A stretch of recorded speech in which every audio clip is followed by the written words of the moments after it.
بسم الله الرحمن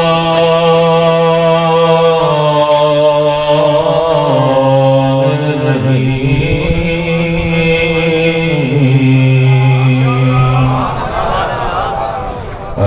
الحمد لله رب العالمين الحمد لله كما هو أهله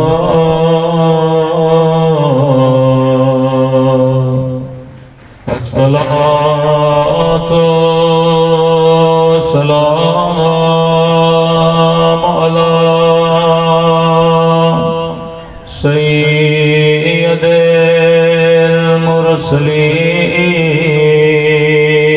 المرسلين وخاتم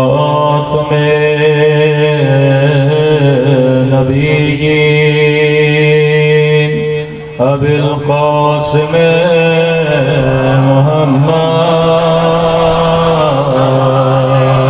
اللهم صل على محمد وعلى آله الطيبين الطاهرين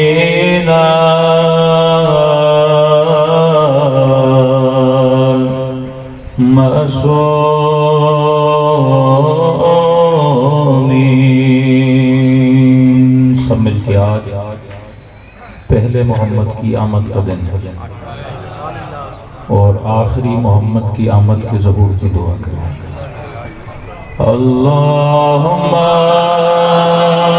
کل ولیک حجت ابن الحسن صلواتک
بسم اللہ الرحمن الرحیم رب اشرح لی صدری ویسر لی امری واحلل عقدۃ من لسانی یفقهوا قولی اما بعد فقد قال سبحانہ وتعالی فی محکم کتابہ بسم اللہ الرحمن الرحیم قد جاءکم من اللہ نور و کتاب مبین صلوات پڑھے محمد وعلی محمد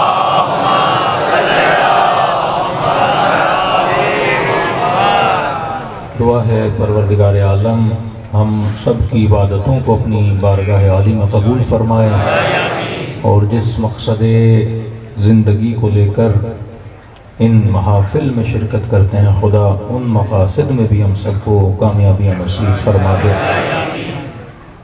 کئی مومنین ہمارے درمیان نہیں ہیں اس دار فانی کو چھوڑ کے جا چکے ہیں اور کئی انتظامیہ کے مومنین بیمار بھی ہیں جنہوں نے التماس سے دعا کے لیے کہا بلخص مرزا صادق صاحب بیمار ہیں ان کے لیے دعا کریں خدا ان کو صحت کاملہ عاجلہ نصیب فرمائے نعت خان بھی جو نعت پڑھ رہے تھے بیمار ہیں موسیٰ کاظم بھائی ان کے لیے بھی دعا کریں خدا ان کو صحت دے اس سال پتہ نہیں ایسا کیا تھا کہ تقریباً مولانا حضرات بھی بیمار ہی رہے ہیں اور تقریباً لوگوں کی طبیعتیں خراب رہیں، اور یہ اس مہینے کی میری پہلی مجلس ہے، ہمیں بھی کچھ معدے کی تکلیف ہے، اسی لیے مجالس ہم نے بھی کم کی۔ تو جتنے بھی لوگ بیمار ہیں خدا سب کو صحت کاملہ عاجلہ نصیب کرے۔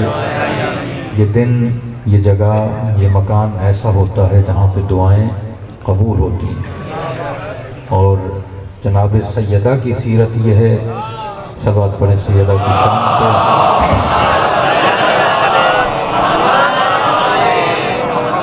سیدہ جب بھی دعا کرتی تھیں، بی بی کی سیرت یہ تھی، پہلے دوسروں کے لیے کرتی تھیں، پھر اپنے بچوں کے لیے کرتی تھیں۔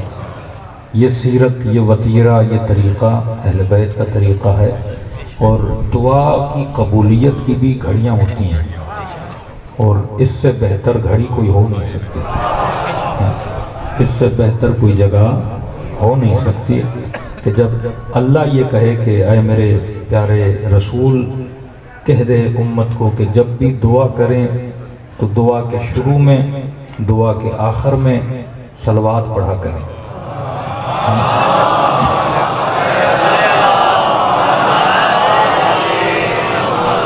فرمائیے صلوات کے حصار میں جو دعا اوپر جاتی ہے پھر خدا اس دعا کو کبھی رد نہیں کرتا۔ تبھی وہ مسلمان جو اس طرح سے امیر المومنین اور اس کی آل کو نہیں مانتے، لیکن وہ بھی اپنے تشہد کے بعد صلوات ضرور پڑھتے ہیں، تشہد ہو یا کلمہ ہو وہ بھی قبول نہیں ہوتا جب تک محمد اور اس کی آل پہ صلوات نہ پڑھی جائے۔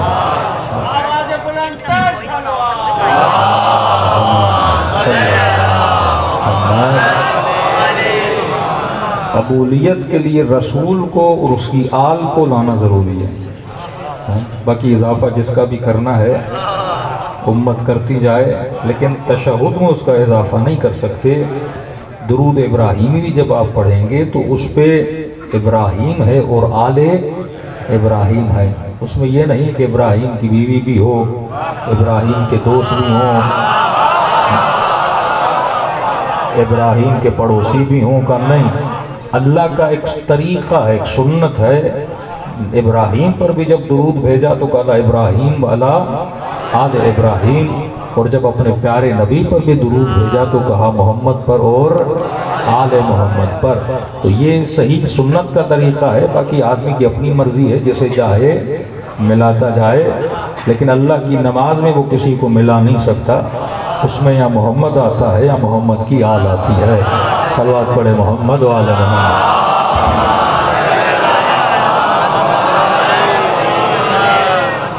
دوسری بات، ان دنوں میں کیونکہ یہ سب سے زیادہ مبارک دن ہے، اس میں بندے کو یہ بھی معرفت ہو کہ میں نے اللہ سے مانگنا کیا ہے، کیونکہ رسول جیسا بڑا واسطہ دے کر اور بندہ خدا سے کھلونے مانگنے لگے، رسول جیسا واسطہ لے کر پھر دنیا کی چیزیں مانگنے لگے، فرمایا اللہ سے وہ مانگو جو تجھے دنیا والے نہیں دے سکتے، رسول کی دربار سے وہ خیرات مانگو جو خیرات کسی امیر کے در سے تجھے نہیں مل سکتی۔ بندے کو گاڑی چاہیے ہو تو کوئی بھی امیر دے سکتا ہے، بندے کو نوکری چاہیے ہو تو زرداری دے سکتا ہے، یہ تو کام سیاستدان بھی آپ کے لیے کر سکتے ہیں، کون سی بڑی بات ہے؟ یہ تو رشوت دے کر بھی بندہ چیزیں حاصل کر سکتا ہے، یہ تو چار جھوٹ بول کے بھی بندہ حاصل کر سکتا ہے، لیکن رسول سے وہ مانگو جو دنیا والے تجھے نہیں دے سکتے۔ اور دنیا والے کیا نہیں دے سکتے؟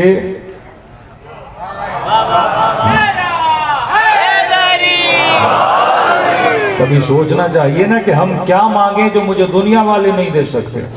رسول سے وہ مانگو جو کوئی مفتی تجھے نہیں دے سکتا، رسول سے وہ مانگو جو کوئی مولوی تجھے نہیں دے سکتا، رسول سے وہ مانگو جو کوئی امتی تجھے نہیں دے سکتا، رسول سے جنت مانگو۔ مفتی جنت کا بتا سکتا ہے، جنت میں لے جا نہیں سکتا،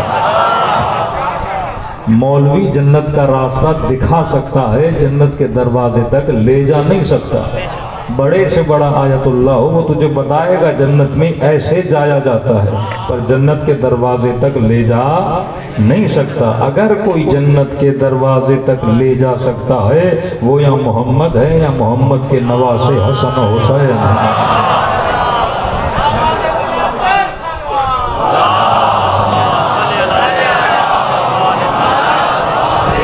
فرمایا ان الحسن والحسین سیدا شباب اہل الجنہ۔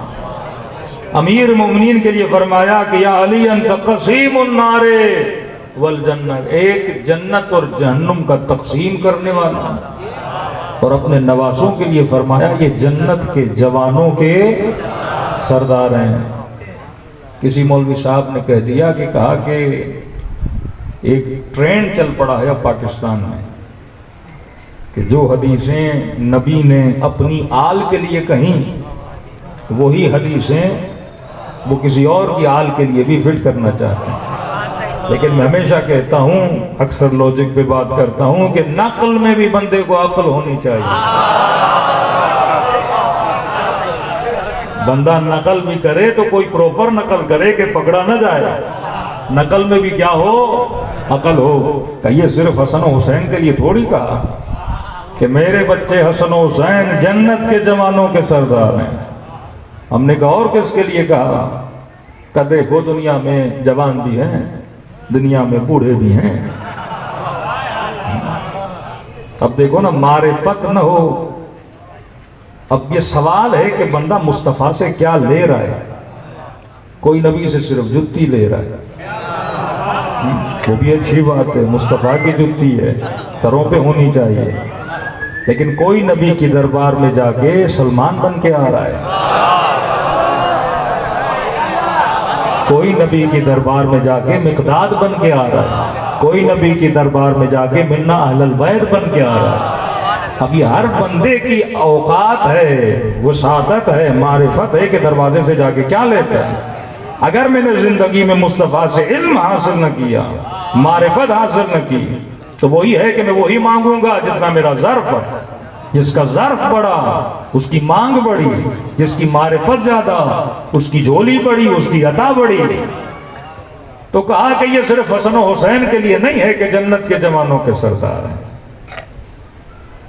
کہا کہ نبی نے فرمایا کہ جنت کے بوڑھوں کے سردار فلاں فلاں ہیں۔ میں نے کہا نقل میں بھی کیا ہونی چاہیے؟ عقل ہونی چاہیے۔ ہمیں کوئی مسئلہ نہیں ہے کسی کی فضیلت سے، سارے با فضائل ہیں، لیکن فضیلت بھی وہ پڑھو جو مصطفیٰ نے کہی ہو۔ فضیلت وہ نہیں جو میں بیان کروں، فضیلت وہ ہے جو رسول کی زبان اطہر سے کسی کے لیے بیان ہو، وہ چاہے اپنے صحابی کے لیے بیان ہو یا اپنی اہل بیت کے لیے بیان ہو یا خدیجۃ الکبریٰ جیسی زوجہ کے لیے بیان ہو، لیکن بیان نبی کی زبان سے ہونی چاہیے، مفتی کی زبان سے نہیں کہ من گھڑت چیزیں بنا دے۔ میں نے کہا کہ نقل میں بھی عقل ہونی چاہیے۔ یہ توہین رسول بھی ہے کہ آج ایسی حدیثیں بنائی جائیں اور نسبت کس کی طرف دی جائے؟ رسول خدا کی طرف دی جائے۔ اس سے بڑی کوئی توہین جناب رسول کی نہیں ہو سکتی۔ فرمایا جنت کے جوانوں کے سردار حسن و حسین ہیں اور جنت کے بوڑھوں کے سردار فلاں اور فلاں ہیں۔ میں نے کہا بندے خدا پہلے یہ فیصلہ کرو کہ جنت میں جوان جائیں گے یا بوڑھے جائیں گے۔ اگر جنت میں بوڑھا ہو کے جانا ہے تو آپ کے وہی سردار صحیح،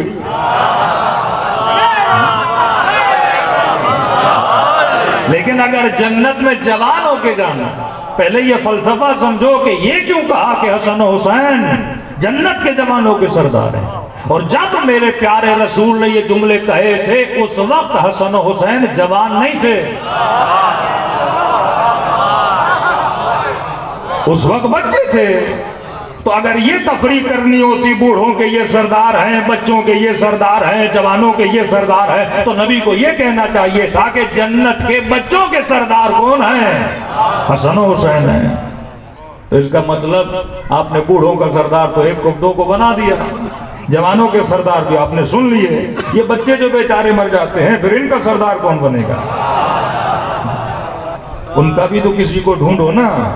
پہلے یہ سمجھو شباب سیدہ، شباب اہل جنت، شباب کہتے ہیں تراوت کو، شباب کہتے ہیں رونق کو، شباب کہتے ہیں طاقت کو، شباب کہتے ہیں عدم نقص کو۔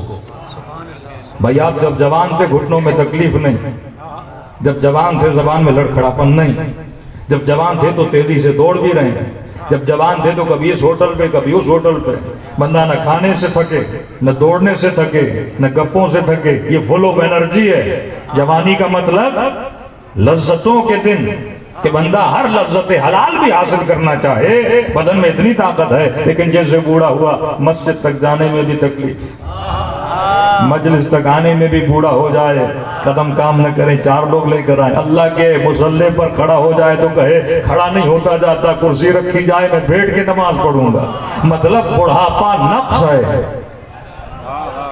اور جنت کمال کا نام ہے۔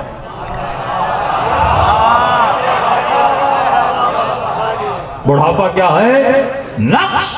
جنت کیا ہے؟ کمال کے کہا جہاں پہ غلمان ہیں، جہاں پہ حورے ہیں، جہاں پہ دودھ کی نہریں ہیں، جہاں پہ شہد کی نہریں ہیں، جہاں پہ محل ہیں، جہاں پہ باغات ہیں۔ اب یہ بوڑھا جا کے وہاں کرے گا کیا؟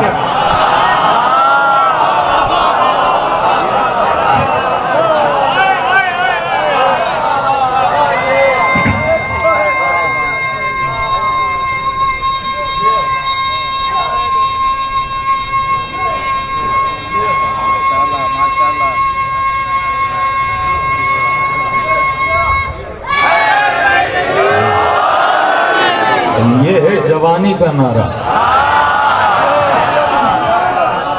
کسی 80-90 سال کے بوڑھوں کو تو بولو اتنا لمبا نعرہ لگا کے دیکھا، یہاں نعرہ شروع ہوگا اور ختم قبر میں ہو جائے گا، بندے کو سانس لینا مشکل ہو جاتی ہے۔ تو جنت کمال کا نام ہے، بڑھاپا نقص کا نام ہے۔ کھایا نہیں جاتا بندے سے، چلا نہیں جاتا بندے سے، بات نہیں کی جاتی بندے سے۔ تو میں نے کہا ٹھیک ہے تو بوڑھے ہو کے جنت میں جاؤ، ملیں گے تو کیلے پھر وہاں پہ۔ پھر خدا کہے کہ جنت میں سیب بھی ہیں، جنت میں انگور بھی ہیں، دانت تو تیرے ہوں گے نہیں، لیکن الحمدللہ ہم جوان ہو کے جائیں گے، کیونکہ جوانوں کے سردار ہیں حسن و حسین۔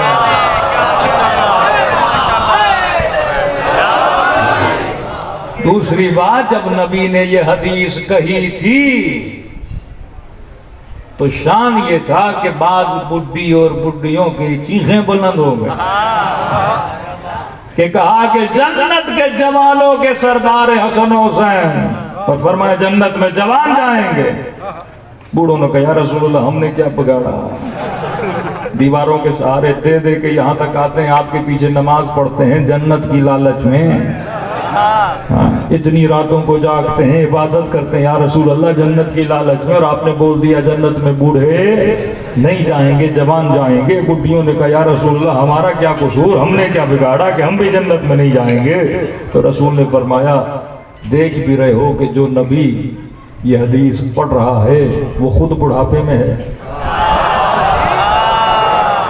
کہا میں تو سردار جنت ہوں، جب یہ بول رہا ہوں جنت میں بڑھاپا یا بوڑھے نہیں جائیں گے تو سمجھ نہیں رہے اس کا مطلب کیا، حکمت کو سمجھو۔ فرمایا جنت کمال ہے، جنت میں کوئی بوڑھا ہو کر نہیں جائے گا، یہاں بوڑھے ہو کے مرو گے ضرور، لیکن علی کی ولایت کی جوانی لے کر اٹھو گے۔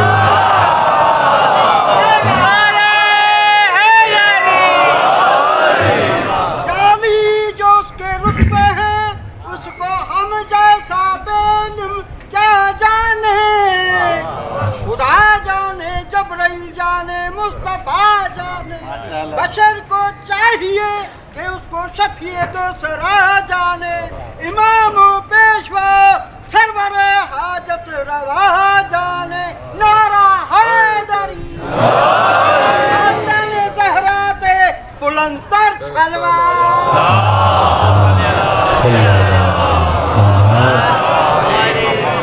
علی والے بھلی جسموں کے اعتبار سے بوڑھے ہو جائیں، مزاج میں جوان ہوتے ہیں۔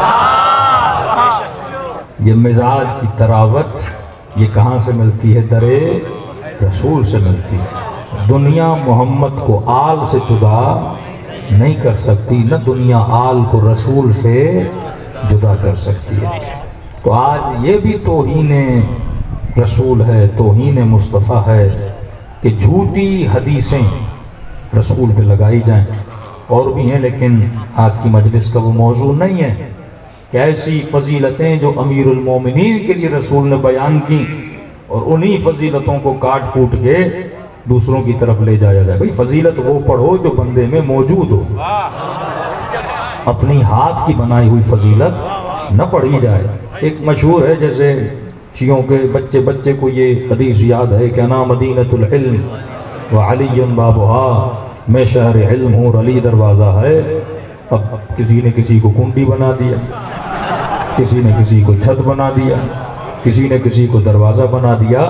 اب بنانے والے بناتے ہیں، لیکن حکمت اگر ہو تو بھائی نبی نے امیر المومنین کو دروازہ کیوں کہا؟ حکمت ہونی چاہیے نا. اگر کنڈی افضل تھی تو کنڈی بولتے، اگر دیواریں افضل ہوتی تو دیوار بولتے، اگر چھت افضل ہوتی تو چھت بولتے. نبی نے سب کو چھوڑ کے کیا بولا؟ دروازہ بولا، کیونکہ شریف ہمیشہ گھروں میں دروازوں سے جاتے ہیں. تو فرمایا اگر علم ملے گا، حکمت ملے گی، نور ملے گا تو در علی ابن ابی طالب سے ملے گا. اب اللہ نے ایک بہت بڑی بحث چلی، میں کئی مرتبہ شاید اشارہ بھی کر چکا ہوں. یہ بحث چلی، ایک طبقہ مسلمانوں کا وہ ہے جو ہماری نظر میں توہین رسول کرتا ہے، ایک طبقہ وہ ہے جو رسول کی عزت اور احترام کرتا ہے، اور وہ ہمارے عزت اور احترام کو بدعت کا نام بھی دیتے ہیں، ہمارے عزت اور احترام کو قرآن کی مخالفت کا نام بھی دیتے ہیں. مثلا ایک طبقہ کہتا ہے نبی بشر ہے، دوسرا طبقہ کہتا ہے کہ نبی نور ہے. اور میں نے آیت پڑھی کہ خدا کہے قد جاءکم من اللہ نور و کتاب مبین. اے مسلمان، اللہ کی طرف سے تمہاری ہدایت کے لیے دو چیزوں کا بندوبست کیا ہے. ایک اللہ کی طرف سے کتاب آئی، دوسرا اللہ کی طرف سے نور آیا.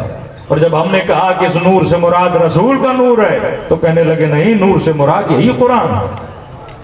نبی کا نور کا مطلب کیا؟ نبی نے خود کہا کہ انا بشر مثلکم، میں تمہاری طرح بشر ہوں. جب اتنا صریحتاً نبی کہے بشر ہوں، پھر ضد کیسی تم مسلمانوں کی کہ کہو کہ نبی نور ہے؟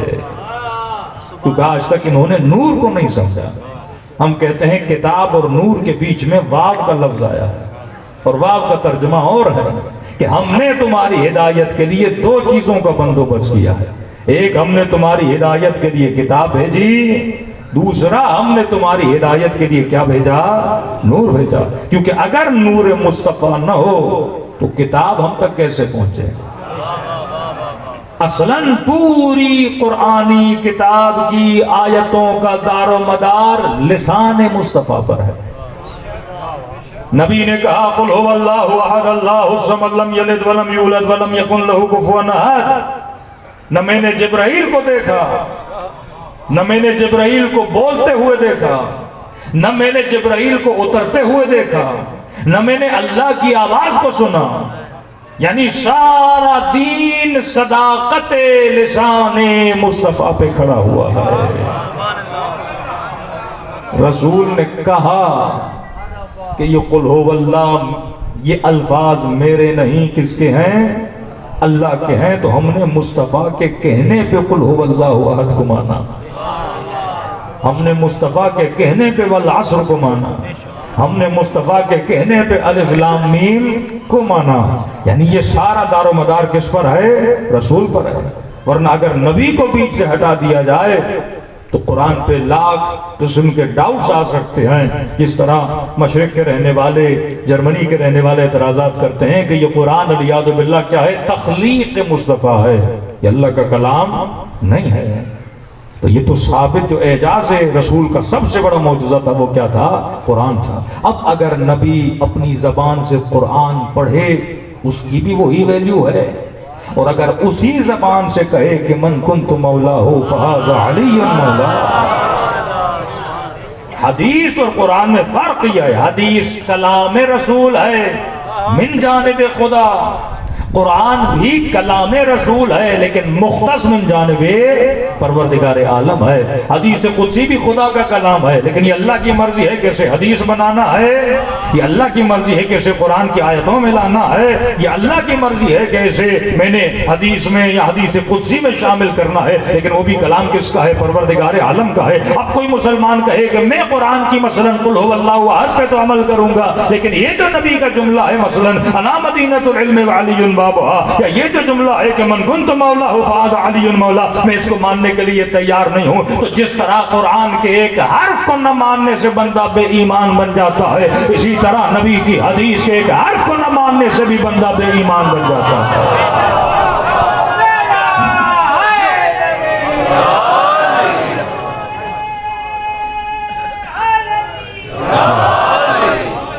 بات ہے لسان مصطفیٰ کی, بات ہے زبان رسول کی.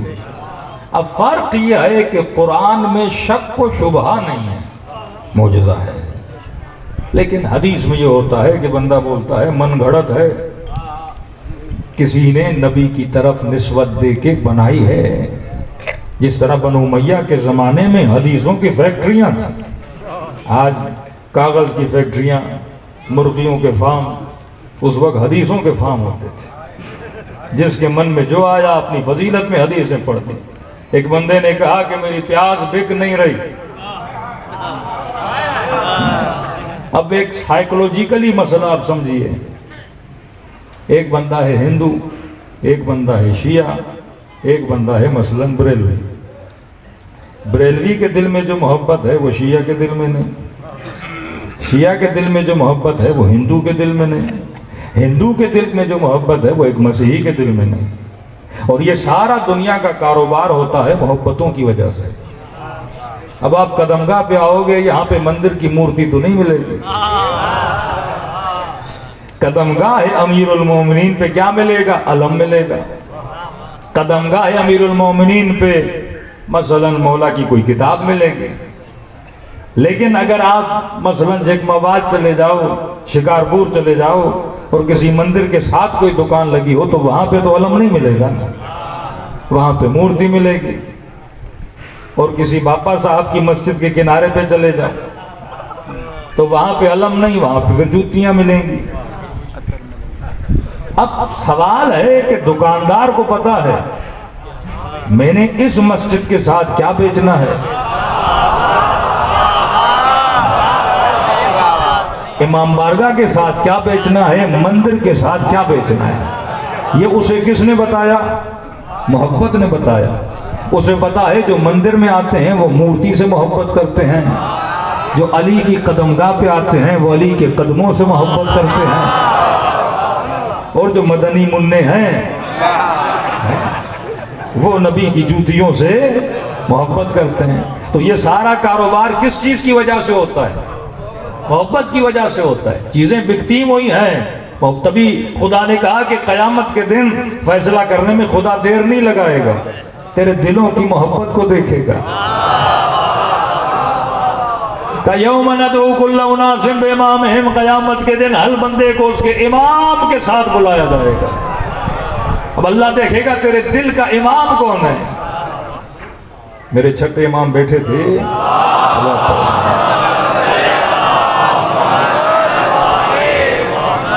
میرے چھٹے امام بیٹھے تھے اور امام ابو حنیفہ پہنچے تو میرے چھٹے امام کے ہاتھ میں عصا تھا. ان کی نگاہ جیسے عصا پہ پڑی, کہا کہ فرزند رسول یہ کس کی عصا ہے, کافی پرانی لگ رہی ہے. تو میرے پیارے مولا نے کہا کہ یہ میرے جد امجد رسول کی عصا ہے. اب جیسے نگاہ عصا پر پڑی یہ فوراً لپٹ گئے عصا کے ساتھ. عشق تھا رسول سے, محبت تھی رسول سے. کہ نبی کی عصا ہے, ادھر سے چومیں ادھر سے چومیں. بڑے تعجب سے میرے امام اس کو دیکھنے لگے.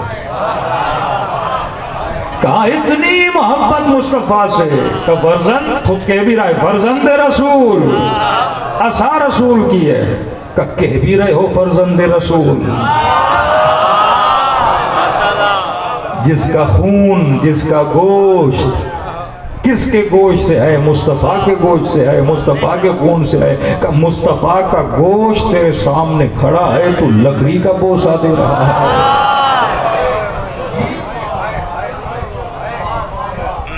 اب شیعہ بھی محبت کرے، سنی بھی محبت کرے، لیکن یہ مختلف چیزیں ہمارے ہاتھوں میں کیوں ہوتی ہیں؟ کیونکہ محبتوں میں تفریق ہوتی ہے۔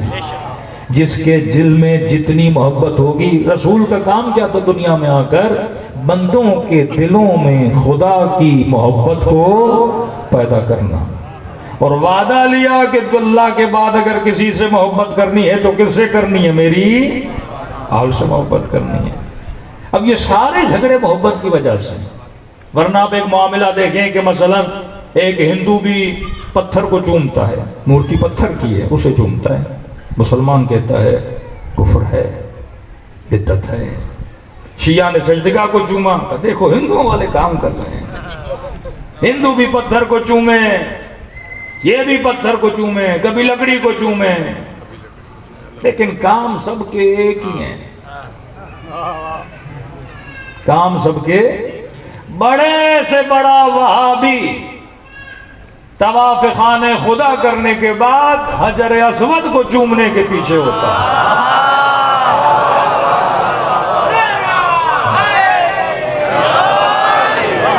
رنگ کا کالا سا ایک پتھر ہے، چھوٹا سا پتھر، لڑائی ہوتی ہے، میں چوموں گا تم چومو گے، اور کبھی کبھی اس چوم کے چکر میں کئی لوگ وہاں پہ بے ہوش بھی ہو جاتے ہیں، مر بھی جاتے ہیں۔ اتنی رش، کل میں ایک ویڈیو دیکھ رہا تھا، ایک جوان وہاں پہ بے ہوش ہو گیا۔ بھائی سمجھ نہیں آ رہی، ہندو بھی تو کہتے ہیں پتھر تو پتھر ہوتا ہے۔ کہا ہم چومیں کافر، تم چومو مسلمان۔ حاجی ہم کپڑے کو چومیں بدعتی، اور یہ غلاف خانہ خدا کو پکڑ کے فوجی ادھر سے دوڑائیں کہ کپڑا نہ پھٹ جائے۔ کہا نہیں، اب خانہ خدا کی دیواریں بھی تو پتھر سے بنی ہیں۔ 5 منٹ کے لیے سوچو، ہندو صبح سے شام تک مورتی بنا کے پتھر کے پیچھے، اور مسلمان ٹکٹیں بھر کے مکے جاتا ہے، ایک پتھر کا گھر بنا ہوا ہے۔ اب ہندو تو اسی نگاہ سے دیکھ رہا ہے نا کہ بھائی ہم مورتیاں رکھ کے چومیں تو ہم کافر، اور یہ بھی تو وہی کام کر رہا ہے، مکے جاتا ہے خرچہ کر کے، اور ایک پتھر کا گھر ہے اور اسی کا طواف کرتا رہتا ہے۔ کبھی معرفت کی نگاہ سے دیکھو نا، مسئلہ نہ کپڑے کا ہے، نہ پتھر کا ہے، نہ لکڑی کا ہے، مسئلہ محبت کا ہے۔ اب ساگر پہ ساگر کیوں نہ پائے حج کا سر پر، سفارش فاطمہ کی ہے، عنایت مرتضیٰ کی ہے، وہ دل جنت ہے جس دل میں محبت مرتضیٰ کی ہے، جہنم ہے وہ دل جس میں عداوت مرتضیٰ کی ہے۔ نعرہ حیدری، خاندان زہرا تے بلند تر سلوات۔ اللہم صلی علی محمد وآل محمد وعجل۔ فلسفی سمجھئے کہ یہ سارا چکر کس چیز کا ہے؟ محبت کا ہے۔ خدا یہ نہیں دیکھ رہا کہ تو کسے چوم رہا ہے، خدا یہ دیکھ رہا ہے تو کس کی محبت میں چوم رہا ہے۔ ورنہ ہونٹ تو ہونٹ ہیں، بوسہ تو بوسہ ہے۔ بندہ پتھر کو کرے تو بدعت، اپنے بچے کو کرے تو عبادت۔ کوئی پتھر کی بھی تو قسمیں ہیں نا، کوئی کالا پتھر، کوئی پیلا پتھر، کوئی سیمنٹ والا، کوئی ٹائل والا۔ اب یہ جو بدن بھی بنا تو کس سے بنا؟ مٹی سے بنا نا، تو جب اسے چوم رہے ہو تو یہ بھی تو مٹی ہے نا۔ ہاں 4 شادیوں والے مفتی،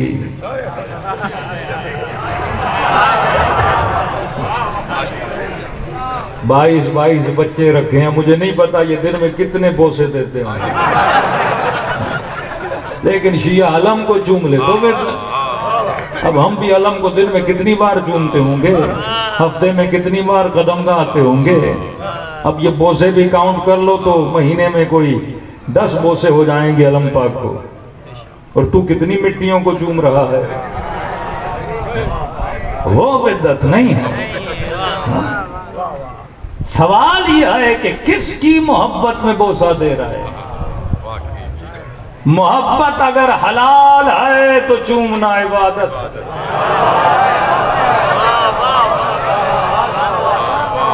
محبت اگر حرام ہے تو چومنا بھی حرام ہے۔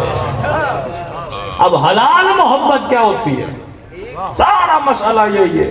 ہم سے سوال کریں کہ علی سے محبت، رسول سے عشق، تو سوال یہ ہوگا کہ عشق رسول عاقلانہ ہے کہ نہیں، عشق علی عاقلانہ ہے کہ نہیں۔ میں اس سے عشق کروں جس کا حسب بھی پاک ہے، جس کا نسب بھی پاک ہے، جس کا عمل بھی پاک ہے، جو طاہر بھی ہے، جو پاک بھی ہے، جو عالم بھی ہے، یا اس سے عشق کروں جس کی ولادت کا پتہ نہیں، جس کے باپ کا پتہ نہیں، جس کے عمل کا پتہ نہیں، جس کے کردار کا پتہ نہیں۔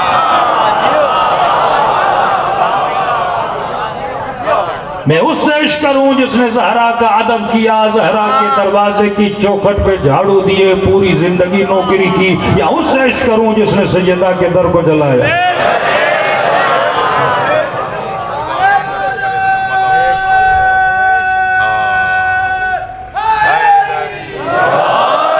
تو کس سے عشق کرے گا جس نے رسول پہ سر پر کوڑا کرکٹ پھینکا، جس نے پتھر مارے، جس نے اذیتیں دیں، جس نے مجنون کہا، کسی نے کاہن کہا، کسی نے ساحر کہا، کسی نے تجھ نام دیے؟ کیا ان سے عشق کرو گے یا ان سے کرو گے جنہوں نے مرہم رکھا،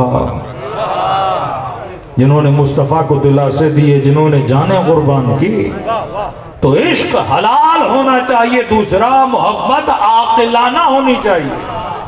ساری زندگی یہی رسول اور آل رسول سکھاتے رہے گئے، ہمارے ماننے والوں کبھی جاہلانہ محبت نہ کرنا۔ کعبے کو بھی بوسہ دے رہے ہو، کوئی بت کو بھی بوسہ دے رہا، لیکن یہ دیکھو کعبے کو بوسہ دینا عقل کے مطابق ہے کہ نہیں، بت کو بوسہ دینا عقل کے مطابق ہے کہ نہیں، کسی امیر کے کپڑوں کو بوسہ دینا عقل کے مطابق ہے، یا عباس کے علم کو بوسہ دینا عقل کے مطابق ہے؟ آج یہ محبتوں نے پورے معاشرے کو تباہ و برباد کیا ہوا ہے۔ ایک مسلمان کو قرآن کی آیت سناؤ، نبی کی حدیث سناؤ، تو سننے کے بعد بھی یہ بولتا ہے اس کے بارے میں میرے مفتی کا کیا کہنا ہے، میرے مرشد کا کیا کہنا ہے؟ کیا تم نے اپنے مرشد کو نبی سے پہلے رکھا؟ تم نے مفتی کو نبی سے پہلے رکھا؟ قرآن کی صراحتاً آیت ہے کہ اجر رسالت یہ ہے کہ میری آل سے محبت کرو، صراحتاً نبی کی حدیثیں موجود ہے، لیکن کہتا نہیں میرا مفتی کیا کہتا ہے، میرا مولوی، مطلب اس کے دل میں مصطفیٰ کی اتنی محبت نہیں ہے جتنے اپنے مفتی کی محبت ہے۔ یہ حرام محبت ہے۔ محبت ذیل میں ہونی چاہیے۔ مثلاً میں خدا سے بھی محبت کروں اور برابر میں مثال دے رہا ہوں، آل رسول ہیں، رسول ہیں، اولاد رسول ہیں، فرمایا برابر نہیں، یہ اللہ کی محبت، اس کے ذیل میں رسول کی محبت، اس کے ذیل میں اہل بیت کی محبت، کیونکہ ان سے بھی محبت کر رہے ہو اس کی وجہ سے۔ اگر ہم عاشق حسین ہیں کس کی وجہ سے؟ اللہ کی وجہ سے، کیونکہ اللہ نے کہا یہ جنت کے جوانوں کے سردار ہیں، کیونکہ اللہ نے کہا کہ فاطمہ جس سے راضی اس سے میرا محمد راضی، جس سے میرا محمد راضی اس سے میں خدا راضی۔ اب لاکھ بتاؤ وہ کس سے راضی تھی؟ نہیں تھی، کہتا نہیں میرا مفتی کیا کہتا ہے۔ تو مفتیوں کی قبروں میں اٹھایا نہیں جائے گا، شفیع محشر اگر ہے تو مصطفیٰ کی ذات ہے۔ وہاں پہ اگر کوئی تجھے اس جہنم کی بھڑکتی ہوئی آگ سے نکال سکتا ہے اور اختیار خدا نے اپنے اذن سے کسی کو دیا ہوا ہے تو محمد مصطفیٰ کو دیا ہوا ہے۔ تو فرمائے محبت اگر حلال ہو اور عاقلانہ ہو، جب عقل نے تسلیم کیا کوئی خدا ہے، جب عقل نے بولا اگر خدا ہے تو اس نے شریعت دی ہے، اور اسی خدا نے بولا کہ یہ میرا گھر ہے، اسی خدا نے بولا یہ پتھر جنت سے آیا ہوا ہے، تو اب میں کس کی محبت میں بوسہ دے رہا ہوں؟ اللہ کی محبت میں بوسہ دے رہا ہوں۔ لیکن اگر کوئی بت کو بوسہ دے رہا ہے، نہ کسی خدا نے بولا یہ میرا بت ہے، نہ کسی نبی نے بولا یہ میرا بت ہے، بعض چیزیں میری بنائی ہوئی ہیں، بعض چیزیں اللہ کی بنائی ہوئی ہیں، بعض امام اللہ کے بنائے ہوئے ہیں، بعض امام مکے والوں کے بنائے ہوئے ہیں۔ تیرے ہاتھوں کے تراشے ہوئے بت اور ہیں اور ابراہیم کے ہاتھوں سے بنا ہوا کعبہ اور ہے۔ محبت اگر عاقلانہ ہو جائے، بندہ شادی کرتا ہے حلال رشتہ ہے، شادی کرنا عقل کا تقاضا ہے، اب بیوی سے محبت کرے، بچوں سے محبت کرے، یہ خلاف عقل نہیں ہے۔ فرمایا یہ محبت عبادت میں شمار ہو جاتا ہے۔ لیکن خدا نخواستہ کوئی جوان غلط رشتے میں چلا جائے، بغیر نکاح والے رشتے میں چلا جائے، ٹیلی فون کے ذریعے، ای میل کے ذریعے، فیس بک کے ذریعے، آج معاشرہ جن بیماریوں میں جکڑا ہوا ہے، تو سوال یہ اٹھتا ہے یہ بولنا بھی حرام، ملنا بھی حرام، ہاتھ لگانا بھی حرام، دیکھنا بھی حرام۔ اب آپ کہو گے بات تو ایک ہی ہے، نہیں، اس میں عقل شامل ہے، اس میں جہالت اور شیطان شامل ہے۔ کیوں کہا کہ اللہ ولی الذین آمنوا یخرجہم من الظلمات الی النور؟ اگر مصطفیٰ کے نور کے ماننے والے ہو تو خدا تجھے اندھیروں سے نکال کر حلال محبتوں میں لا کے کھڑا کرتا ہے۔ لیکن اولیاءہم الطاغوت یخرجونہم من النور الی الظلمات، اگر تم نے اپنا ولی، اپنا امام، ولی کا مطلب کیا ہے؟ تم نے دل کی محبتوں کا امام اگر کسی طاغوت کو بنا دیا، اگر دل کی محبتوں کا امام کسی غیر کو بنا دیا، اب اس کے اشاروں پہ اپنے رشتے بنانے لگے، اپنے تعلقات بنانے لگے، اپنے ریلیشنز بنانے لگے، تو اللہ کیا کہتا ہے؟ یہ اولیاء الطاغوت جو خلاف شریعت مصطفیٰ ہے، یہ تجھے کہاں لے کر جاتے ہیں؟ یہ تجھے اندھیروں اور ظلمتوں میں لے کر جاتے ہیں۔ صحبت مصطفیٰ بندے کو نورانی بناتی ہے، صحبت علی المرتضیٰ بندے کو نورانی بناتی ہے، حسین کی صحبت بندے کو اور بناتی ہے، یزید کی صحبت بندے کو شمر بنا دیتی ہے۔ دل کا پیالہ وہی ہے، محبتیں الگ ہیں۔ اگر صحیح محبت آ جائے تو بندہ شہید حمزہ بن جاتا ہے، اگر غلط محبت آ جائے تو بندہ ابو لہب اور ابو جہل بن جاتا ہے، اگر صحیح محبت آئے تو بندہ عاشق علی بن جاتا ہے۔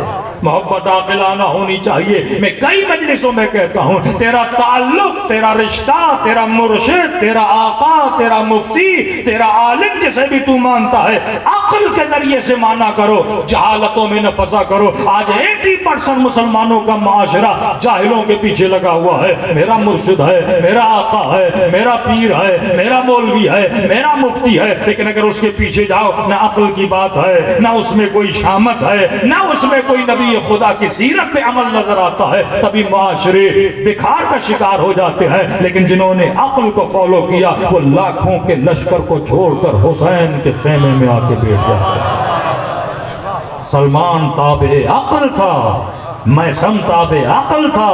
جب عقل نے اصل فیصلہ کر دیا کہ علی کے در کی جدائی جہنم کا نام ہے، زبان کٹا دی پر علی کو نہیں چھوڑا، بازو کٹا دی علی کو نہیں چھوڑا۔ ابتدا میں جن اصحاب نے اپنی جان رسول پہ قربان کی، کس لیے قربان کی؟ کیونکہ سمجھ چکے تھے جناب عمار کی والدہ پہلی شہیدہ ہیں، شکم میں بچہ تھا، دونوں ٹانگوں میں رسیاں باندھ کے جسم کے 2 ٹکڑے کر دیے گئے۔ صرف اتنا بولا کہ مصطفیٰ کو کچھ کہو، کہنے کے لیے تیار نہیں تھی۔ آج ایک سوال کر رہا ہوں، گھروں میں جا کے سوچئے گا۔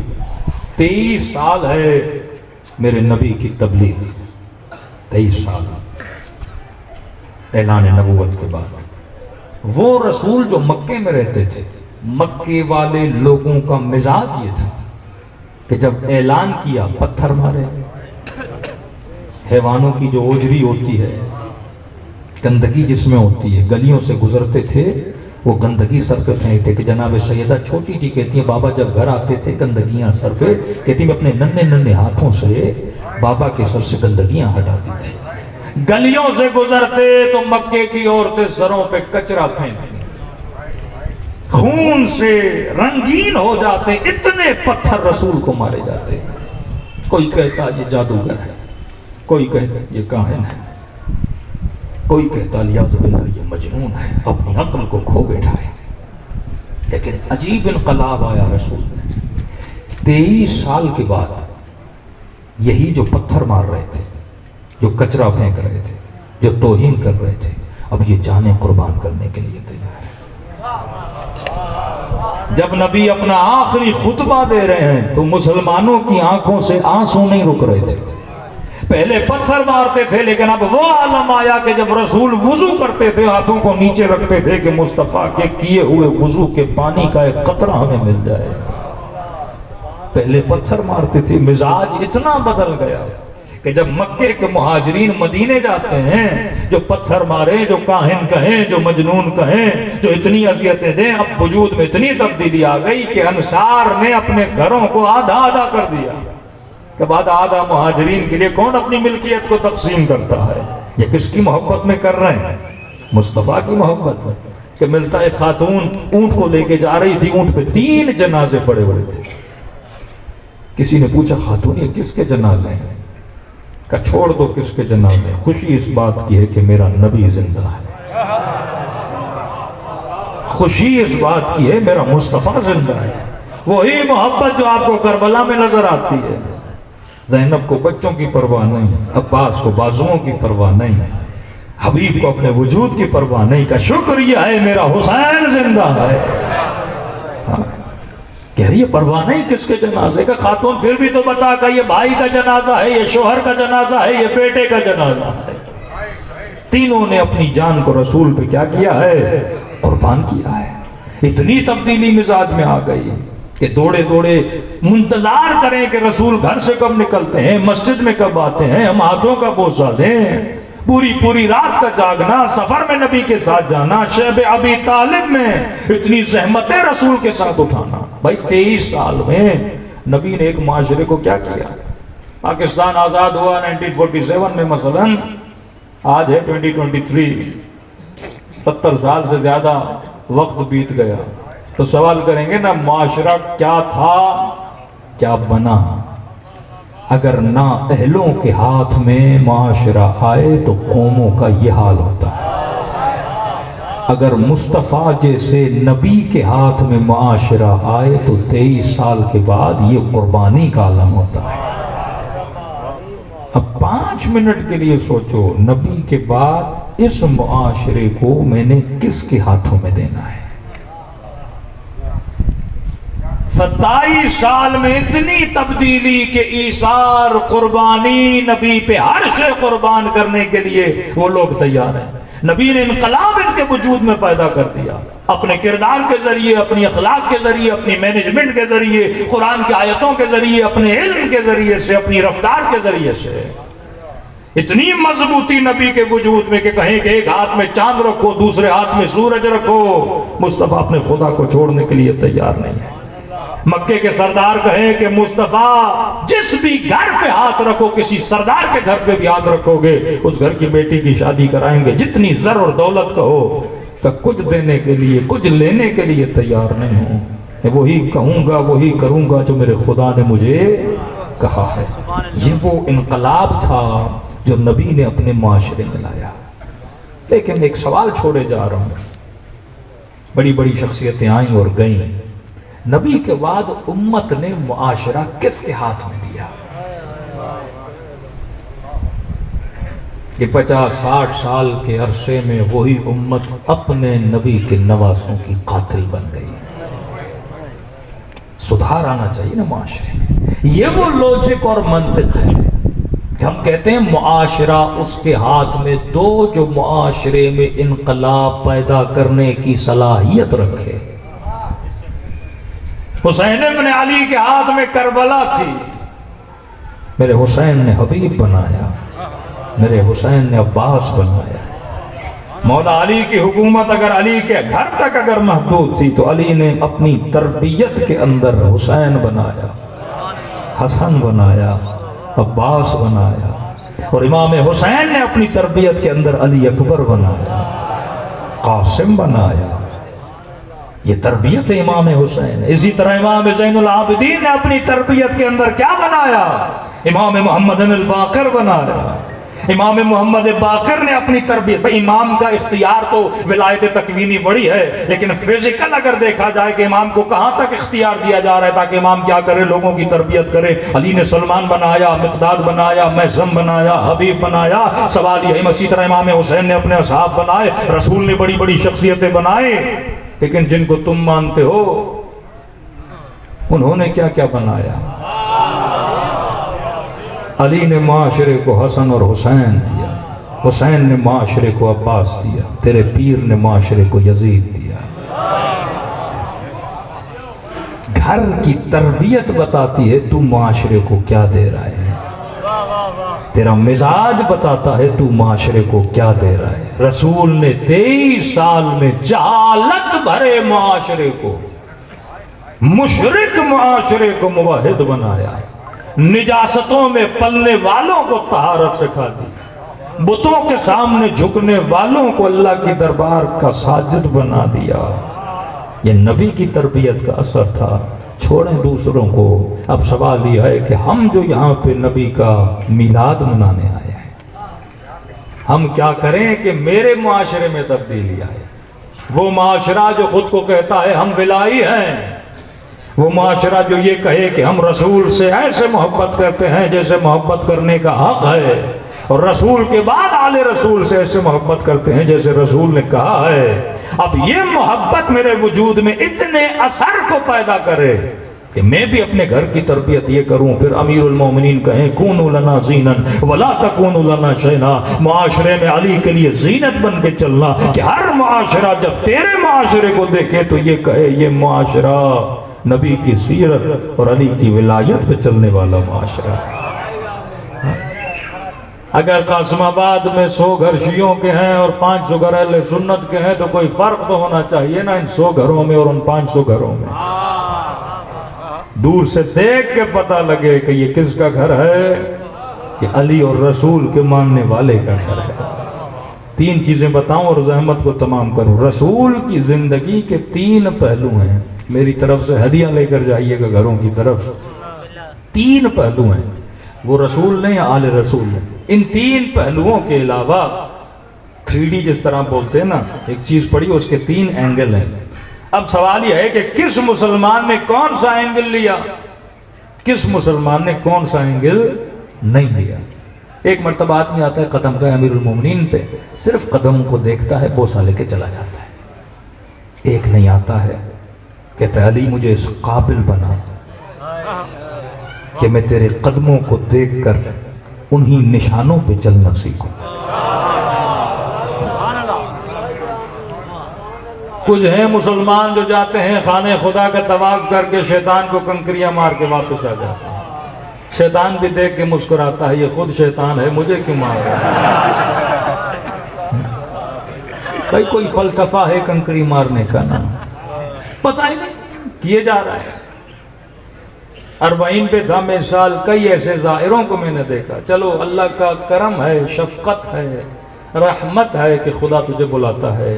امام حسین اپنی کربلا بلاتے ہیں، لیکن پتہ ہی نہیں، آتے ہیں دن بھر ہوٹلوں میں سوتے رہتے ہیں، امام حسین کے حرم میں جاتے ہیں، بوسہ دے کے واپس آ جاتے ہیں۔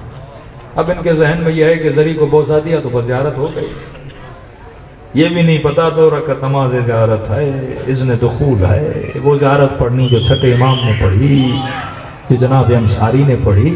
کچھ چیزوں کے آداب ہوتے ہیں، کیا لینے گئے تھے، کیا لے کر آئے، تمہارے دل کا رشتہ حسین کے ساتھ بنا کہ نہیں، محبت سے جڑی کہ نہیں، دل کے پیالے کو حسین کی معرفت سے بھر کے آئے کہ نہیں۔ پاکستان آتا ہے کہتے ہیں بڑا اچھا کھانا ملا، بڑی اچھی سبیلیں تھیں۔ بھئی یہ کھانے تو یہاں بھی فوڈ اسٹریٹ پہ چلے جاؤ بڑے لگے ہوئے ہیں، تو کھانا کھانے کیا تھا، تو سبیلیں دیکھنے گیا تھا، تو حسین سے خیرات معرفت لینے گیا تھا، تو متصل ہونے گیا تھا اپنے امام سے۔ اتصال قلبی جب تک اپنے مولا سے نو فائدہ نہیں، اتصال قلبی جب تک رسول سے نو۔ مختصر کروں، تھکاوٹ نہ دوں آپ کو۔ 3 پہلو ہیں رسول کی زندگی کے۔ پہلا پہلو غور سے سنیے گا کہ نبی کیا پہنتے تھے، کیا کھاتے تھے، کیسے گھر میں رہتے تھے، کیسی سواری رکھتے تھے، کن گلاسوں میں پانی پیتے تھے، ایک یہ پہلو ہے۔ لیکن اگر عقل کے ذریعے سے سوچو گے اس نبی کی زندگی کے پہلو کا میری زندگی سے کیا لنک ہے؟ آج ایک بڑا مسلمانوں میں چل رہا ہے نا، نبی یہ پہنتے تھے ہم یہ پہنیں گے، نبی مسواک تو ہم مسواک، نبی کے بال بڑے تو ہمارے بال بڑے۔ کسی نے کہا نبی کی شلوار ٹخنوں سے اوپر تھی، میں نے کہا اس زمانے میں شلوار تھی نہیں۔ عرب آج بھی شلوار نہیں پہنتے، عرب دھوتی پہنتے۔ آج بھی عرب کیا پہنتے ہیں؟ دھوتی پہنتے ہیں، کچھ گھٹنوں کے اوپر کچھ گھٹنوں کے نیچے۔ یہ شلوار تو بعد کی ایجاد ہے، اس زمانے میں فیشن جیسے بدلتا ہے، کپڑوں کی رواج بدلتا ہے۔ اب بولیں کہ سارے پاکستانی نبی کے سنت پہ عمل نہیں کرتے کیونکہ جبہ نہیں پہنتے۔ نبی کیا پہنتے تھے؟ یہی جبہ جو میں نے پہنا ہوا ہے نا، بڑی قمیص جسے بولتے ہیں۔ نبی کیا پہنتے تھے، نبی کیا کھاتے تھے، نبی کی سواری کیا تھی، نبی کس چیز سے مسواک دیتے تھے، نبی کیا بال نبی کے کتنے تھے، داڑھی نبی کی کتنی تھی۔ یہ ایک پہلو ہے نبی خدا کا ظاہری پہلو۔ اب مفتی بولے میں نے کپڑے بھی وہ پہننے ہیں، میں نے مسواک بھی وہ رکھنا ہے، میں نے برتن بھی وہ رکھنے ہیں کچھ ایسے مدنی منع کا اسٹیل کے برتن نہیں، شیشے کے برتن نہیں۔ نبی کے زمانے میں شیشہ نہیں تھا، یہ نہیں تھا، وہ نہیں تھا، مٹی کے برتنوں میں پانی پئیں گے کیونکہ رسول نے پیا تھا۔ زلفیں بڑی بڑی رکھیں گے کیونکہ نبی نے رکھی تھی۔ داڑھی کو لال کریں گے، اس پہ بھی آتا ہوں امیر المومنین پہ کسی نے اعتراض کیا تھا کیونکہ نبی داڑھی کو لال کیا کرتے تھے۔ تو کل سے میں ایک اعتراض کرتا ہوں کہ بریانی بھی نہ کھاؤ، نبی نے کبھی بریانی نہیں کھائی۔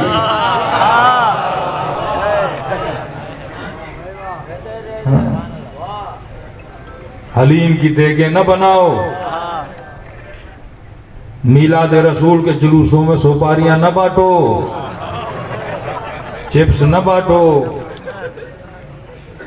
ایک تو میں کراچی میں اتنا جلوس میں چلا، سوپاریاں اور پاپڑیاں ان چیزوں کے علاوہ کچھ نظر ہی نہیں۔ ایک تو کلپ آیا، سگریٹ بھی بانٹے جا رہے۔ بھائی نبی نے کبھی جلوس ڈارسن پہ نکالا، شاہزور پہ نکالا، اونٹ ہوتے تھے۔ پھر یہ بڑے بڑے پیر، بڑے بڑے مفتی پراڈو پہ کیوں بیٹھتے ہیں؟ ایک خچر کھڑا کر دو، ایک گدھا کھڑا کر دو، ایک اونٹ کھڑا کر دو۔ یہ تو نبی کی سواری تھی۔ فسطائیت، معاشرہ، کیوں مسلمان پیچھے رہا؟ یہ بھی بدعت، وہ بھی بدعت، نبی نے یہ نہیں پہنا، نبی سواری پہ نہیں بیٹھے۔ ہاں اگر نبی زبان سے کچھ کہے وہ الگ ہے، حکم دے مسلمانوں کو کہ تمہاری سواری یہ ہونی چاہیے، تمہارا لباس یہ ہونا چاہیے، تمہارا کھانا یہ ہونا چاہیے، وہ ایک الگ چیز ہے۔ قطعاً نبی نے کبھی حکم نہیں دیا کہ مثلا رسول خدا یہ کھانا کھاتے تھے ہمیں وہ نہیں وہ کھانا کھاؤ۔ ہر معاشرے کا کھانا الگ ہوتا ہے، پھر معاشرہ ایک جمود کا شکار ہو جائے گا۔ اس کی تفصیل میں آتا ہوں۔ پہلا پہلو یہ کہ نبی کیا پہنتے تھے، نبی کیا کھاتے تھے، نبی کی سواریاں کیا تھیں، نبی کا گھر کیسا تھا۔ ایک مومنہ نے کہا مولانا میرے شوہر نے زندگی کو اجیرن کر دیا۔ میں نے کہا کیا ہوا؟ کہ کوفے ہو کر آیا ہے، امیر المومنین کا گھر دے کر آیا ہے، مجھے بڑے گھر سے نکال کے چھوٹے گھر میں لے کر گیا ہے۔ کہ امیر المومنین کا گھر چھوٹا تھا۔ میں نے کہا لگتا ہے سامرہ جا کر امام حسن عسکری کا گھر نہیں دیکھا اس نے، وہ اتنا بڑا تھا۔ بھائی ہر زمانے کے حساب سے گھر بنتے تھے، ہر زمانے کے حساب سے لباس بدلتا تھا۔ تو پہلی چیز نبی کیا کھاتے تھے، کیا پیتے تھے، لباس کیسا تھا، سواریاں کیسی تھی، ایگزیکٹ یہی ہر امام کے زمانے میں ہوتا تھا۔ اور کئی لوگ ان چیزوں کا شکار ہوتے تھے۔ ایک صوفی چھٹے امام کے پاس آیا، کبھی امام حسن کے پاس آئے، کبھی امام رضا کے پاس آئے، مختلف روایتیں ہیں۔ کہنے لگے کہ فرزند رسول آپ کا لباس وہ نہیں جو آپ کے بابا علی کا تھا۔ امام نے کیا کہنا چاہتے کہ دیکھو میری جوتی بھی پھٹی ہوئی، لباس بھی پرانا، سخت لباس ہے، میرا کھانا بھی یہ ہے، میں سخت سوکھی روٹی کھاتا ہوں امیر المومنین کی طرح، لیکن اے فرزند رسول آپ کا لباس بھی اچھا، آپ کی سواری بھی اچھی۔ تو میرے مولا نے مسکرا کر کہا جب تو حکمت کو نہیں سمجھے گا نا تب تک ولایت سمجھ میں نہیں آئے گی۔ فرمایا جس زمانے میں میرے بابا رہتے تھے وہ غریبوں کا زمانہ تھا، اور بندہ جب غریبوں کی بستی میں رہتا ہے تو لباس غریبانہ ہونا چاہیے۔ کہ جس زمانے میں رہتا ہوں مسلمانوں کے حالات کیا ہو گئے ہیں؟ بہتر ہو گئے ہیں، لہٰذا ہم بھی وہی لباس پہن رہے ہیں۔ سختی سے منع کیا معصومین نے کہ وہ کام نہ کرو، یہ جہالت کے کام ہے۔ دوسرا پہلو اہل بیت کی زندگی کا، ایک پہلو کیا کھاتے تھے، کیا پیتے تھے، کس طرح سوتے تھے۔ دوسرا پہلو جو سب سے اہم پہلو اہل بیت کی زندگی کا، وہ ہے اہل بیت کے بتائے ہوئے اصول۔